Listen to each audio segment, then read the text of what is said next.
Xiang Haiyan ingat bagaimana sistem memberinya kelas baru, dan berpikir bahwa 3 tahun lalu ketika dia membuka matanya, dia berada di dalam gua yang tidak dikenalnya, dan dia telah melihat pemandangan serupa berkali-kali. Xiang Haiyan melihat ke depan. Seekor tikus raksasa membuka mulutnya dan menuju ke arahnya. Dia berpikir bahwa semua yang ada di sana persis sama seperti sebelumnya. Kang Song Hyun mengayunkan sepotong kayu yang patah dan berpikir bahwa monster muncul di mana-mana. Kelelawar menyerang orang-orang di sekitar.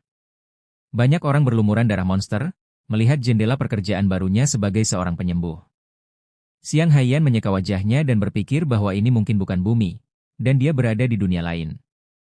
Mayat monster tergeletak di tanah. Orang-orang bertanya-tanya apa yang harus dilakukan, karena mereka perlu mencari tahu bagaimana cara kembali ke rumah. Untungnya, dia bukan satu-satunya orang yang terseret ke sana dari bumi. Orang-orang berkumpul di sebuah ruangan kecil di dalam goa. Gadis itu menggaruk kepalanya dan bertanya bagaimana mereka bisa berpikir untuk kembali ketika mereka baru saja memulai. Salah satu anak lelaki itu menjawab bahwa dia harus kembali secepat mungkin karena dia punya keluarga. Xiang Haiyan menundukkan pandangannya. Sebuah cahaya muncul di depannya. Dia pikir situasinya seperti novel fantasi, terutama jendela statistik ini. Sistem menunjukkan statistiknya. Dia melihat kelasnya dan bertanya-tanya mengapa ada tanda tanya di bagian akhir. Dia melihat wanita itu, yang mengatakan bahwa gadis itu benar dan mereka perlu mencari tahu cara untuk bertahan hidup. Anak-anak lelaki itu kembali menatapnya. Wanita itu menambahkan bahwa meskipun monster-monster itu menakutkan, tetapi jika mereka bekerja sama, mengalahkan mereka tidak akan terlalu sulit, karena masing-masing dari mereka telah menerima kelas dan keterampilan mereka sendiri. Xiang Haiyan mengangkat alisnya dan memikirkan keterampilan itu. Dia membuka jendela kemampuan. Dan melihat keterampilan tebasan dan berpikir bahwa ini bukan keterampilan. Dia melihat keterampilan otomatis menerjemah bahasa dan juga memutuskan bahwa ini bukan yang dia butuhkan. Keterampilan berikutnya adalah mengobservasi sesuatu, dan itu lagi-lagi berpikir bahwa ini bukan keahliannya. Tangannya sedikit gemetar. Dia tidak mengerti apa yang sedang terjadi. Dia menatap jendela dengan tidak mengerti dan berpikir bahwa kelasnya pastilah seorang penyembuh, tetapi dia tidak memiliki satupun keterampilan penyembuhan. Shin berpindah ke tempat pertama dia menyembuhkan. Xiang Haiyan mengusap tangannya dari darah. Pemuda berambut coklat terbaring kelelahan di tempat tidur. Xiang Haiyan berkata bahwa mereka sudah selesai, dan perlahan akan sembuh dengan cepat, tetapi dia tidak boleh bergerak selama 2 atau 3 hari. Pria berambut coklat meneteskan air mata dan berpikir bahwa dia masih hidup. Dia mulai membungkuk kepada Xiang Haiyan, mengatakan bahwa jika bukan karena bantuannya, dia pasti sudah meninggal. Xiang Haiyan berkata bahwa dia sudah mengatakan bahwa itu luka tidak mematikan. Xiang Haiyan sudah menjahit luka pria itu dengan rapi. Xiang Haiyan berpikir bahwa lukanya terlihat lebih baik, jadi dia bisa sembuh tanpa keterampilan penyembuhan. Pria berambut coklat itu menggaruk kepalanya dan berkata bahwa dia sangat malu pada dirinya sendiri karena memanggilmu penipu kemarin. Xiang Haiyan tersenyum lebar dan berkata tidak apa-apa, karena dia sering mendengar hal seperti itu dan sudah terbiasa, karena tidak ada yang bisa mempercayai seorang penyembuh yang tidak memiliki keterampilan untuk menyembuhkan. Pria berambut coklat menatapnya dengan heran dan memutuskan bahwa orang asing itu juga orang yang baik hati. Xiang Haiyan menyipitkan matanya dengan licik dan berkata bahwa dia sangat senang melihat bagaimana orang-orang yang mengatakan kata-kata seperti itu memohon padanya untuk menyelamatkan mereka, jadi inilah alasan mengapa dia bekerja. Pria rambut coklat tersenyum bingung dan memutuskan bahwa dia terburu-buru berbicara tentang orang yang baik hati. Xiang Haiyan pergi ke restoran lokal. Gadis bernama Julia yang ada di ruangan itu menoleh padanya, pria itu meminta 1 set menu. Xiang Haiyan duduk di kursi, membaca buku. Dia pikir dia harus mengisi jurnal saat dia menunggu pesanannya. Xiang Haiyan mengambil yang pertama. Di salah satu halaman ada deskripsi tentang cuaca, tempat dan kasus keracunan jamur. Dia pikir setelah tiba di sini, di mana ia telah mengembangkan kebiasaan baru. Xiang Haiyan membayangkan hutan yang penuh dengan monster dan mengira tempat di mana ia diseret penuh dengan monster, dan di mana-mana terinfeksi hingga meninggal. Gambarannya di kepalanya berubah menjadi monster terbang dan sampah yang mengambang di air. Xiang Haiyan memutuskan bahwa tempat yang mustahil untuk bertahan hidup di benua Azul. Putri Duyung, dipeluk oleh aura gelap, berenang menuju kerajaan. Cacing raksasa menggali tanah di samping monster mirip manusia. Xiang Haiyan berpikir bahwa untuk menemukan cara untuk kembali ke bumi, tiba-tiba, dia melihat kembali seruan Julia. Jarinya terluka dan memegang tangannya. Dia gemetar ketakutan, mendengar suara Xiang Haiyan yang mendekatinya.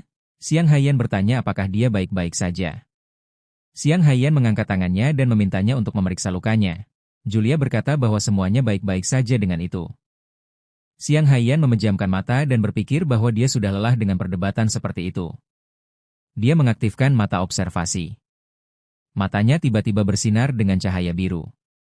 Kemampuan itu mendeteksi luka di jari gadis itu dan melaporkan bahwa kondisi abnormal terdeteksi. Xiang Haiyan mengira tidak ada yang serius, karena dia hanya perlu menghentikan pendarahannya.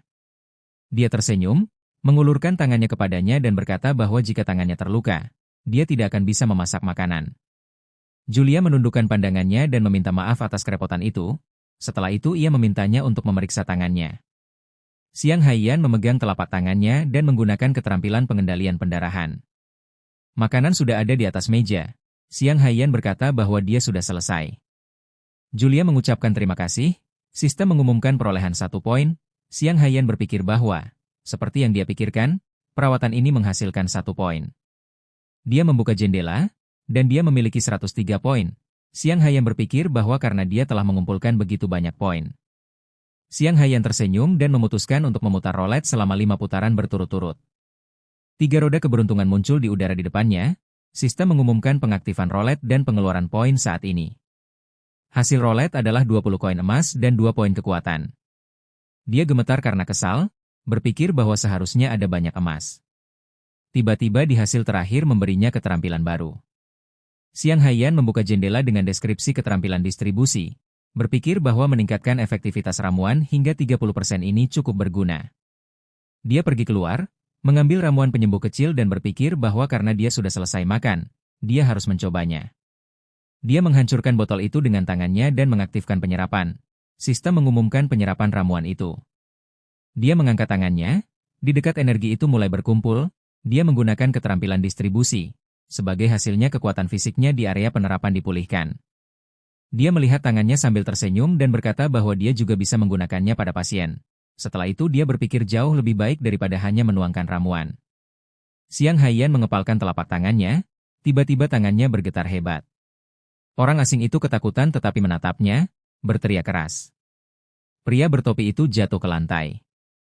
Dia melompat berdiri, meraih pedang dan bertanya kepada Xiang Haiyan siapa dia.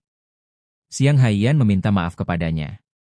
Pria bertopi itu bertanya apakah menurutnya permintaan maaf yang sederhana sudah cukup. Xiang Haiyan mengalihkan pandangannya, pria bertopi bertanya kenapa dia tiba-tiba menyerangnya. Xiang Haiyan berkata bahwa dia sedang memulihkan kekuatan fisiknya, jadi kita sudahi saja. Pria bertopi itu menyentuh tubuhnya, nilai kekuatan fisiknya berada pada titik maksimal. Xiang Haiyan mendekati pria bertopi yang bernama Cabri. Cabri tersenyum lebar dan berkata bahwa ternyata dia adalah seorang penyembuh. Xiang Haiyan menyilangkan lengannya. Cabri meletakkan tangannya di topinya dan berkata bahwa dia belum pernah melihat keterampilan seperti itu sebelumnya. Jadi dia tidak mengetahuinya, karena dia berasal dari desa. Xiang Haiyan berkata bahwa dia memahaminya. Setelah itu dia bertanya-tanya bagaimana pemuda itu bisa tahu tentang keterampilan khusus orang dari dimensi lain. Cabri merentangkan tangannya dan berkata bahwa itu pasti takdir. Setelah itu dia menawarkan diri untuk bergabung dengan kelompok mereka. Xiang Haiyan bertanya apakah dia berbicara tentang kelompok petualang. Cabri mengangkat tangannya dan mengonfirmasi hal ini, mengatakan bahwa mereka hanya merekrut penyembuh. Jika Xiang Haiyan bergabung dengan mereka, akan ada 4 dari mereka. Ini adalah jumlah yang sempurna untuk kelompok itu. Xiang Haiyan melangkah maju dan bertanya apa misi mereka. Cabri membayangkan monster tikus dan berkata bahwa mereka akan memburu monster langka. Sebuah pandangan yang tidak menyenangkan muncul dalam imajinasinya. Dia menunjukkan 2 jari kepada Xiang Haiyan dan berkata bahwa sebagai hadiah dia akan menerima 1.200.000 emas. Xiang Haiyan berpikir bahwa hadiahnya cukup bagus.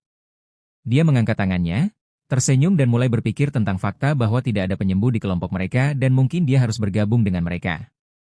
Sementara itu, di gedung guil petualang, pria yang terluka itu mendekati pria berkerudung yang bernama Mart Bello dan bertanya apakah dia bisa menunjukkan kemampuannya sebagai penyembuh. Mart Bello sedikit mengangkat tangannya dan menciptakan cahaya keemasan yang terang. Setelah itu dia berkata bahwa menjadi satu-satunya penyembuh di kelompok itu sudah cukup.